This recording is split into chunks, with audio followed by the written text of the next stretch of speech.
नमस्कार, IBC 24 देख रहे हैं आप और मैं हूं आपके साथ अविनाश कर और यह है एमपी का खास बुलेटिन मध्य प्रदेश में आज क्या हुआ। और इस बुलेटिन की शुरुआत करेंगे है कंटेनर से 501 पेटी अवैध शराब जब्त की गई है और इसकी कीमत 1,50 लाख रुपए आंकी जा रही है। एक आरोपी गिरफ्तार हो गया है। 30 लाख रुपए का कंटेनर भी पुलिस ने जब्त किया है। मुंबई आगरा 4 लेन पर दूधी के पास ये कार्रवाई की गई है और बताया ही जा रहा है कि हरियाणा के करनाल से केरल के कोच्चि भेजी जा रही थी ये शराब। धामनोद पुलिस ने कार्रवाई की है। अमित वर्मा इस वक्त हमारे सहयोगी सीधे हमारे साथ फोन लाइन पर जुड़े हुए हैं। अमित, क्या अपडेट है इस मामले पर? कैसे पकड़ा गया? कार्रवाई को तफसील से बताएं। जी बिल्कुल, आपको बताऊं, ये जो पूरा मामला है ये धार जिले से गुजरने वाले मुंबई आगरा जो 4 लेन है वहां का है। यहाँ पर जो है एसडीओपी और थाना प्रभारी समीर पाटीदार को सूचना मिली थी कि शराब की एक बड़ी खेप जो अवैध परिवहन है वो उस क्षेत्र से गुजरने वाला है। इस दौरान पुलिस ने तत्काल कार्रवाई करते हुए जो दूधी पर मधुबन चौराहा है वहां पर नाकेबंदी की। इस दौरान जो मुखबिर से सूचना में जो कंटेनर का नंबर ज्ञात हुआ था उस कंटेनर को रोका गया। जब उसे रोका गया तो ड्राइवर ठीक से जवाब नहीं दे पा रहा था। जब उसकी जांच की गई तो उसमें बड़ी मात्रा में जो है अवैध अंग्रेजी शराब भरी हुई थी। पुलिस ने तत्काल जो है कंटेनर जब्त किया और ट्रक चालक को गिरफ्तार कर धामनोद थाने लाया गया। जहां पर जब गिनती की गई तो उसमें चीफ ब्रांड की जो हाई क्वालिटी की जो शराब होती है लगभग 5,000 रुपए की एक बोतल बताई जा रही है और कुल एक पेटी में 6 शराब की बोतलें हैं और 501 पेटी उस कंटेनर में से जब्त हुई है। इस पूरी शराब की जो कीमत है वो लगभग 1,50,30,000 रुपए आंकी गई है। वहीं जो 30 लाख रुपए का कंटेनर है वो भी जब्त किया गया है।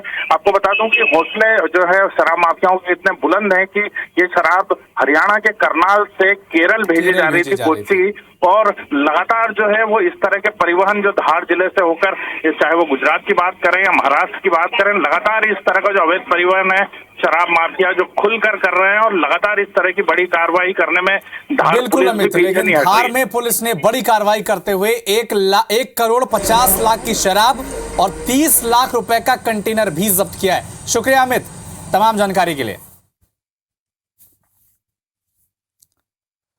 इधर मध्य प्रदेश में कांग्रेस को बड़ा झटका लग गया है। उज्जैन के कांग्रेस के नेता विवेक यादव ने पार्टी छोड़ दी है। विवेक यादव आम आदमी पार्टी में शामिल हो गए हैं। आम आदमी पार्टी के राष्ट्रीय संगठन महामंत्री डॉक्टर संदीप पाठक ने उन्हें पार्टी की प्राथमिक सदस्यता दिलाई है। तो चुनाव में टिकट वितरण के बाद इस तरह की खबरें लगातार आ रही हैं, चाहे वो बीजेपी हो, कांग्रेस हो, जिन्हें टिकट नहीं मिल रहा है वो दावेदार अब दूसरी पार्टी का दामन पकड़ रहे हैं। और इसी सिलसिले में उज्जैन के कांग्रेस नेता विवेक यादव ने पार्टी छोड़ दी है। आम आदमी पार्टी में वो शामिल हो गए हैं। संदीप पाठक आम आदमी पार्टी के बड़े नेता, उन्होंने सदस्यता दिलाई है। तो एक बड़ा अपडेट आपको बता दें, मध्य प्रदेश कांग्रेस को एक बड़ा झटका लगा है। चुनाव से पहले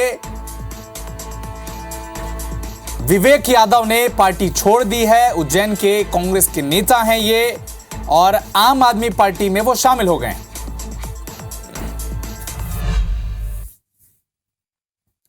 ग्वालियर से एक बड़ी खबर आपको बता दें, विधानसभा चुनाव 2023 की जो समीक्षा बैठक चल रही थी वो अब खत्म हो गई है। ग्वालियर चंबल संभाग के लिए यह बैठक हो रही थी। अजय भादु और एमपी चुनाव आयुक्त अनुपम राजन ने यह बैठक ली है। भारत निर्वाचन आयोग के उप निर्वाचन आयुक्त हैं अजय भादु और संभागीय कमिश्नर कार्यालय में यह बैठक आयोजित की गई। ग्वालियर चंबल के सभी कलेक्टर एसपी इसमें शामिल हुए। संभागीय कमिश्नर, दोनों संभाग के IG law and order, Bhopal भी शामिल हुए हैं। इधर अंचल के संवेदनशील जो इलाके हैं, जो मतदान केंद्र हैं, वहां पर विशेष निगरानी के लिए निर्देश दिए गए हैं। इसके अलावा अति संवेदनशील जो मतदान केंद्र है उसके अंदर और बाहर दोनों जगहों पर सीसीटीवी लगाने के निर्देश भी दिए गए हैं। ग्वालियर चंबल संभाग के सभी कलेक्टर्स, एसपी, कमिश्नर, आईजी और भोपाल से भी हमारे साथ पुलिस के बड़े वरिष्ठ अधिकारी आए थे, आईजी लॉ एंड ऑर्डर। तो हर जिले की जिलेवार समीक्षा की गई, चुनाव की तैयारियों को लेकर के भी और कानून व्यवस्था की स्थिति को लेकर के भी। अभी चुनाव में समय है तो जैसे आर्म्स जमा करने की बात है, जो वारंट होते हैं उनकी तामीली की बात है, तो उसको और अभी और हम लोग काम करेंगे क्योंकि अपने पास समय है। और इलेक्शन से रिलेटेड जो मुद्दे हैं उस पर भी काम चल रहा है। तो सभी तैयारियां अपने निर्धारित समय से चल रही हैं। तो चुनाव के वक्त में वार पलटवार का दौर भी जारी है। जबलपुर में पूर्व विधायक नरेंद्र त्रिपाठी का बयान सामने आया है। बीजेपी अब दौलतमंदों की पार्टी बन जाने को लेकर यह बयान दिया था उन्होंने, और उनके इस बयान पर केंद्रीय मंत्री प्रहलाद पटेल ने पलटवार किया है। कहा है कि नरेंद्र त्रिपाठी की जो राय है वो पार्टी नेतृत्व तक पहुंचा दूंगा।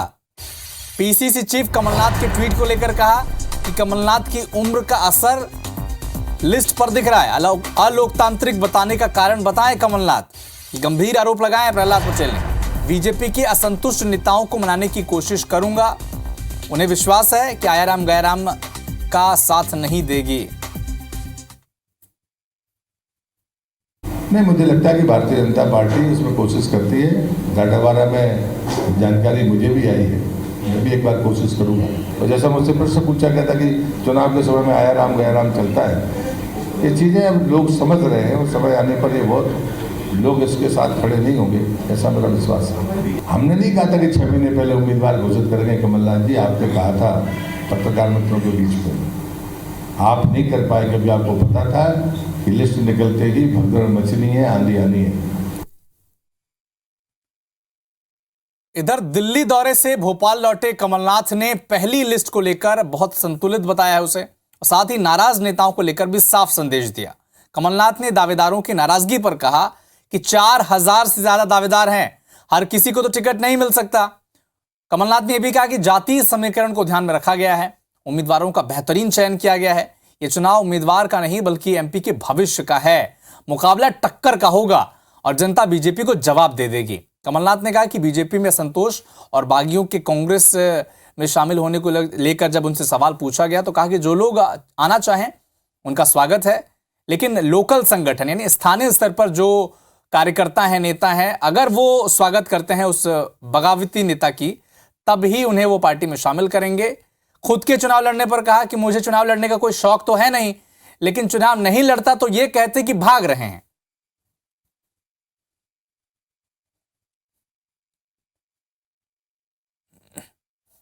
सब सहमति से कोई नाम नहीं लेता। 4000 लोगों ने अप्लाई किया, सब 4000 कहते हैं मैं तो जीतने वाला हूं।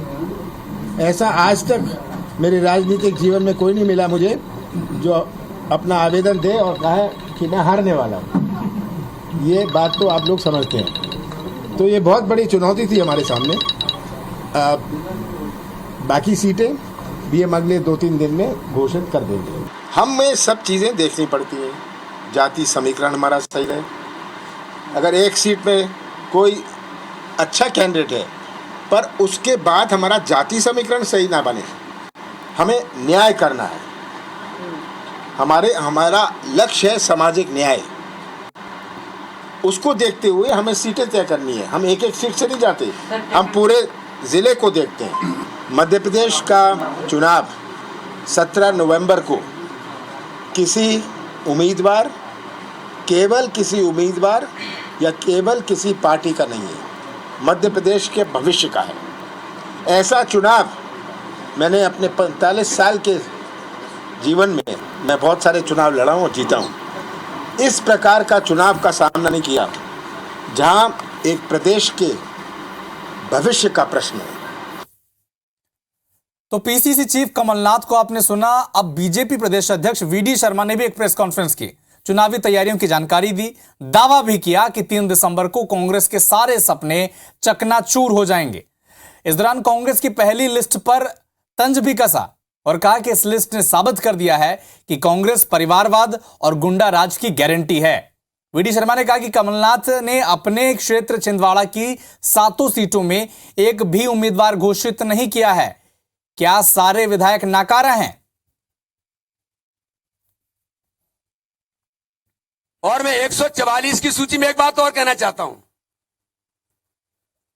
क्या कमलनाथ जी आपके छिंदवाड़ा जिले के 7 के 7 विधायक नाकारा हैं या उनके खिलाफ भारी एंटी इनकम्बेंसी है या केंद्रीय नेतृत्व को कमलनाथ जी आप पर विश्वास नहीं है? क्या छिंदवाड़ा की एक भी सीट डिक्लेयर नहीं कर पाए आप? ये मध्य प्रदेश के चुनाव में कांग्रेस ने साबित किया है कि कांग्रेस किसी बात की गारंटी है तो परिवारवाद की गारंटी है, कांग्रेस किसी बात की गारंटी है तो अपराधीकरण की गारंटी है, भी सिद्ध कर दिया इस सूची ने। तो ये मध्य प्रदेश के अंदर जनता ने इन सारी बातों को देखा है।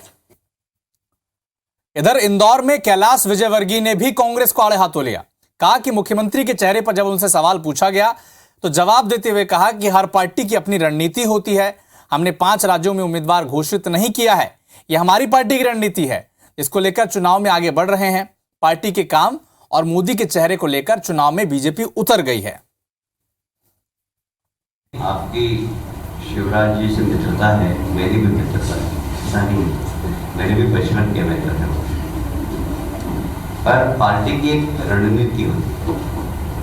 अभी एक राज्य में चुनाव नहीं हो रहे, अभी 5 राज्यों में चुनाव, और 5 ही राज्यों में ये रणनीति तय की गई कि हम संगठन के आधार पर और मोदी जी के नेतृत्व में ही चुनाव लड़ेंगे।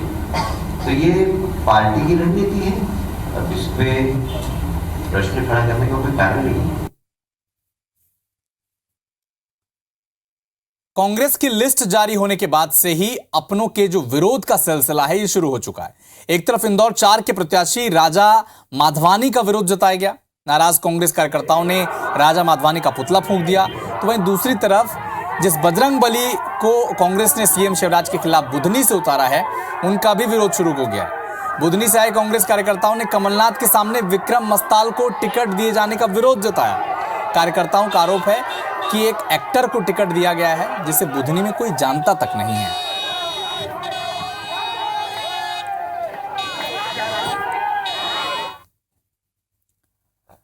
इधर कांग्रेस ने पूर्व सांसद बोध सिंह भगत को कटंगी विधानसभा से प्रत्याशी बनाया है और बोध सिंह भगत 5 साल पहले बीजेपी छोड़कर कांग्रेस में शामिल हो चुके थे।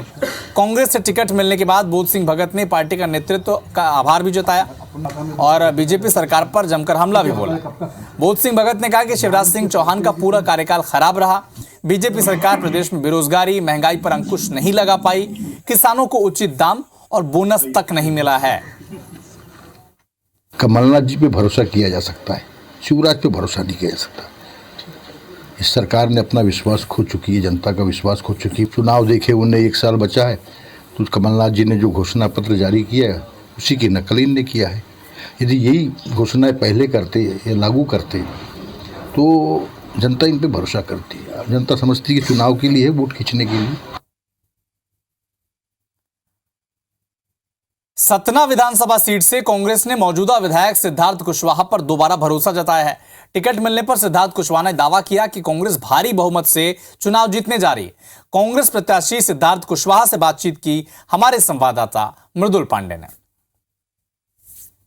सतना सीट एक अहम सीट है जहां पे भारतीय जनता पार्टी से सांसद गणेश सिंह को प्रत्याशी बनाया गया है। वहीं कांग्रेस से सिद्धार्थ कुशवाहा जो कि वर्तमान में सतना के विधायक हैं, उन्हें पार्टी ने मौका दिया है। सिद्धार्थ कुशवाहा हमारे साथ मौजूद हैं। अपने एक प्रेस कॉन्फ्रेंस में सवाल उठाया था कि सांसद गणेश सिंह 20 साल के कामकाज का हिसाब दें। बदले में उन्होंने सिद्धार्थ कुशवाहा से ही 5 साल के कार्यकाल का हिसाब मांगा है। मेरे पास लिस्ट होगी, मैं पंचायत वार, वार्ड वार, विभाग वार मैं लिस्ट दे सकता हूँ। क्या वो दे सकते हैं?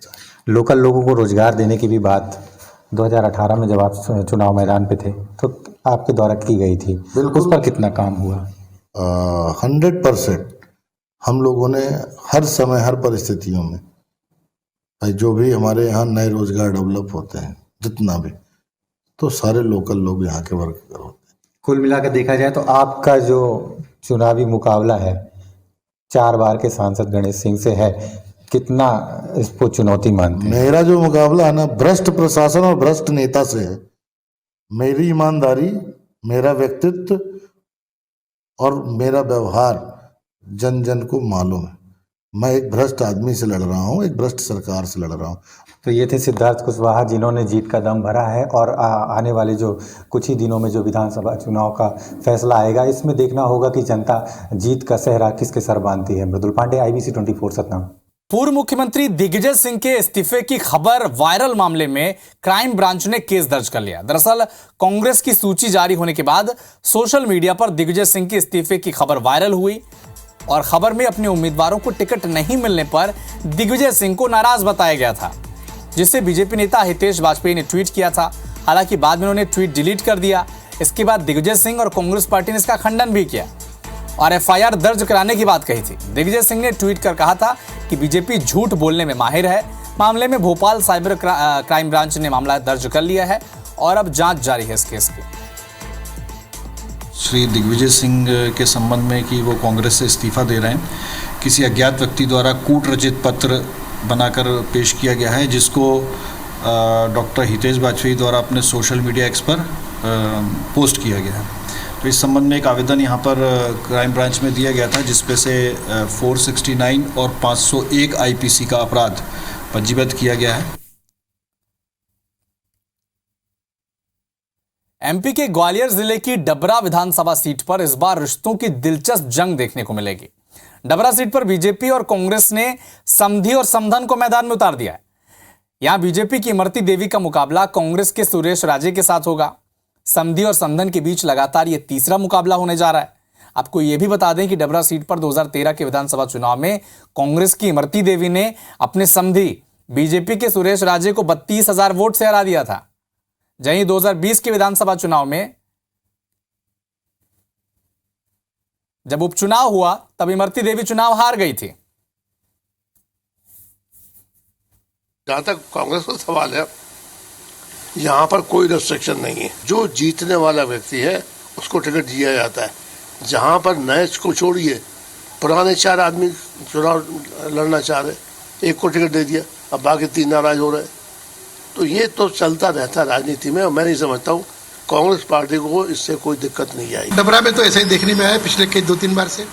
पिछली बार इमरती जी हमारी भाजपा में आ गई, जीतने के बाद तो जीत नहीं पाई और समधी से हार गई। अब इस बार देखते हैं, भारतीय जनता पार्टी से पूरी ताकत हम लगाए और जीतेंगे। इस बार समधी साहब को हराएंगे हम। मतदान से पहले एमपी में दल बदल का सिलसिला जारी है। इसी कड़ी में कांग्रेस में शामिल होने से पहले रायसेन के पूर्व जिला पंचायत अध्यक्ष भंवरलाल पटेल मीडिया से रूबरू हुए। बीजेपी पर तंज कसा और कहा कि अब रायसेन में बीजेपी डॉक्टर प्रभुराम चौधरी की नई बीजेपी है।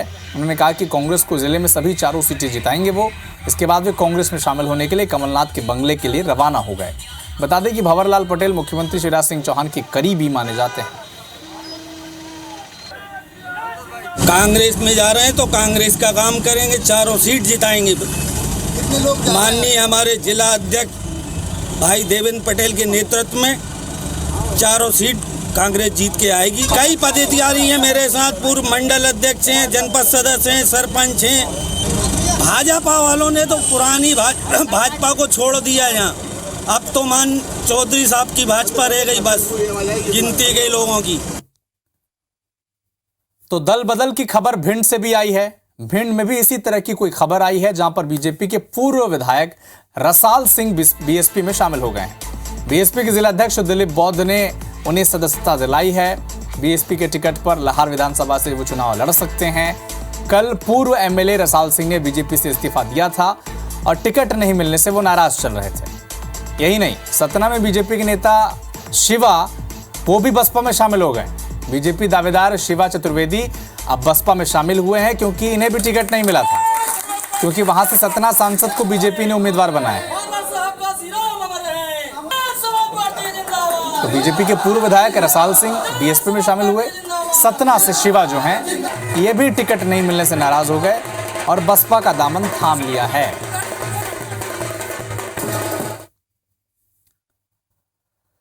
तो फिलहाल इस बुलेटिन में इतना ही, लेकिन देश और दुनिया के साथ एमपी और छत्तीसगढ़ के सभी अपडेट के लिए आप जुड़े रहिए IBC 24 के साथ। नमस्कार।